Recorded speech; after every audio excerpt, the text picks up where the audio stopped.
კინორეჟისორი, ტელეწამყვანი, ჟურნალისტი ტელეპროექტ „სეკვენ ვარსკვლავების მსაჯი“ და რაც თავარია ულამაზესი ქალბატონი სოფო შევარდნაძე, რომელიც უკვე თამამად შეიძლება ითქვას, რომ მოისაზრება როგორც ჩვენი გუნდის წევრი, საუბარი არის იმედის გუნდზე. ეს თქვენ დაბადებულები აიყავით ჯერ მე რომ იმედის გუნდის წევრი ვიყავი უკვე, დროებაში მუშაობდი. ყველაზე მაგარი გადაცემა იყო, რაც კი არსებობს საქართველოს ტელესივრცეში.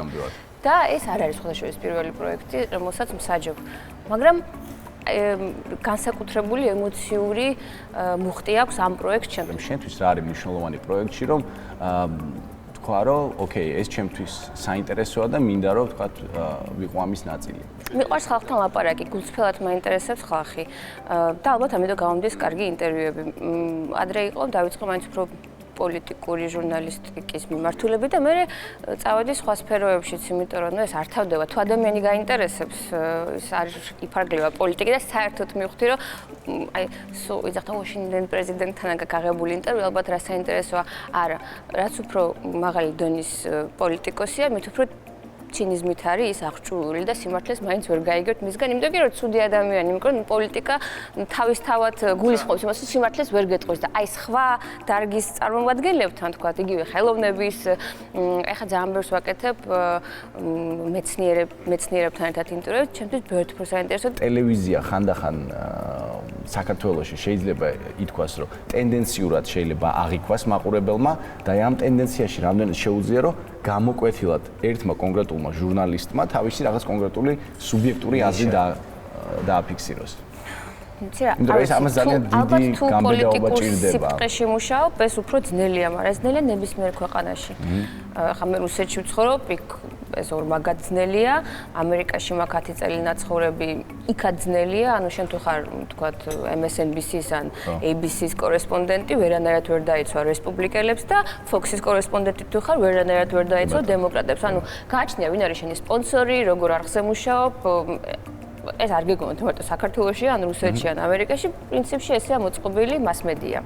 მე საკმაოდ კარგად მახსოვს ბაბუა, მაინტერესებს შენ როგორ შვილიშვილი თუ გქონია, როგორც შვილიშვილს თუ გქონია, როდესმე მცდელობა, რომ აი შვილიშვილობას გაქცეულიყავი და შენი საკუთარი კონკრეტული ნიშის დასაკავებლად. ნუ ეს მთელი ჩემი ცხოვრების ისტორიაა და ყველა ინტერვიუში ამას ვყვები, რომ ძალიან დიდი რაღაც შინაგანი პროტესტი მქონდა გარკვეული პერიოდი და როცა მოხდა უკვე რევოლუცია და როცა აღარ იყო ბაბუა ჩემი პრეზიდენტი, მაშინ დაიწყო რაღაცა ჩემი როგორც პიროვნების ჩამოყალიბება, როგორც არა შვილიშვილის პრეზიდენტის და მინისტრის, არამედ როგორც სოფო შევარდნაძეს, ამაში ბაბუა ჩემმა ძალიან შემიწყო ხელი და გითხრა, ეხა რომ აღარ არის ცოცხალი და ისე მენატრება, ისე მციამუნებს ხოლმე ახლა ვიძახი რომ შვილიშვილი და ბაბუა შენი ახლა პირიქით სულ მინდა რომ ესე იძახონ. ვინ იყო ის ადამიანი, ვისთანაც ყველაზე მეტად სასიამოვნო იყო შენთვის ინტერვიუს ჩაწერა? რაღაცა პერიოდის განმავლობაში გონია რომ აი ეს პიროვნება იყო შენთვის აქტუალური. მე რაღაცა ცხოვრება მიდის წინ, რაღაც ახალს იგებ, შენ თვითონ იცლებ, მე მგონია რომ ეს არა აი ის. აი როგორც გითხარით, ეს ზოგადად ერთს მიჭირს რომ გამოვყენო, მართლა ძალიან ბევრი საინტერესო რესპონდენტი მყავდა. ნებისმიერ ადამიანი, ვინც ამოგარია თავის საქმეში, ვიზიონერი, ჩემთვის ძალიან საინტერესოა. შინაგანად რამდენად გაქვს გამჟდარი, რომ ადრე თუ გვიან მთელი შენი ფოკუსი საქართველოზე გადმოვა ნებისმიერ იმ წამოწყებაში, რაც შეიძლება რომ შენ გქონდეს. მოგატყულებ რომ გითხრა რომ ესეთი მიზანი მაქვს დასახული. უფრო აი ამაზე ადრეც გვისაუბრია, მაქვს წარმოდგენილი რომ რაღაც აი 60 წლის რო გავხდები 60 წლის მერე უბრალოდ ვიყიდი სახლს რაღაც ბახმაროს მთებში, გურიაში და იქ გადავალ იქ საცხოვრებლად შვილებთან ერთად. აღტაცებას ვინ იწევს შენში?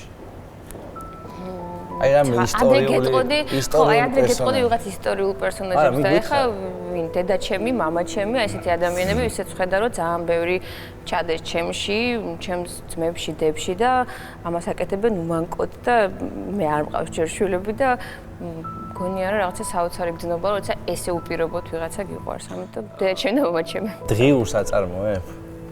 არა, და ძალიან ცუდია, იმიტომ რომ ბაბუა ჩემი სულ მეუბნება, რომ აი ერთი სიტყვაც რომ დაწერო დღეში, აუცილებლად დაწერო და რაღაცას ფიქრობ, რაღაცა აზრი რომ მოგდის, ის ძალიან მნიშვნელოვანია შენი ცხოვრებისთვის და მომავლისთვის და გონია რომ ის დაგამახსოვრდება და გეკარგებოდა და ძალიან ცუდია, უნდა წერო აუცილებლად. ვერ მოვაბითავეთ. აი ცეკვავენ ვარსკვლავებს რო დაუბრუნდეთ 8 სეზონმა ჩაიარა უკვე, ხო? აი განვლილი სეზონებიდან ეხლა უკვე ალბათ აღარავის აღარ ეწყინება. ვინს გამოარჩევდი აი ფავორიტ?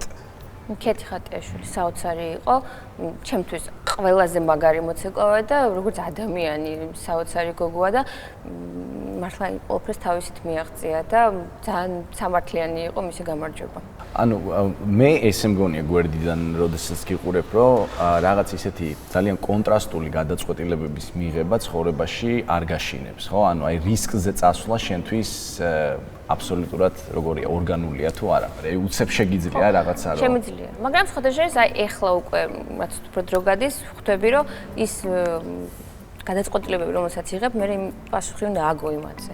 ხანდახან ძალიან იმპულსური გადაწყვეტილებები რა თქმა უნდა არ არის თქვათ კარგი, მაგრამ თუ აი ინტუიციურად იმ მომენტში გძნობ რომ აი ეს არის, მას ბევრი ფიქრი არ უნდა. შენი მხრიდან დანახული ყველაზე დიდი მინუსი იმისა რომ ხალი არის ძლიერი.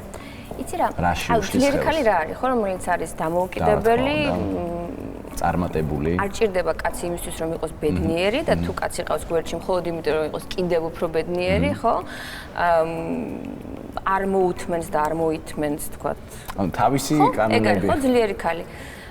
ამიტომ როცა ესეთი ადამიანი ყალიბდები, მე მაგალითად ამისთვის არასოდეს არ ვიღწოდი, უბრალოდ ესე მოხდა. ეს ძალაუნებურად ქმნის შენს გარშემო იმისეთ შირმას და აი დარწმუნებული ვარ ნებისმიერი ხალი ძლიერს ეძახის თავის ხალხს ამაში დამეთანხმება რომ იკარგება ის რაღაცა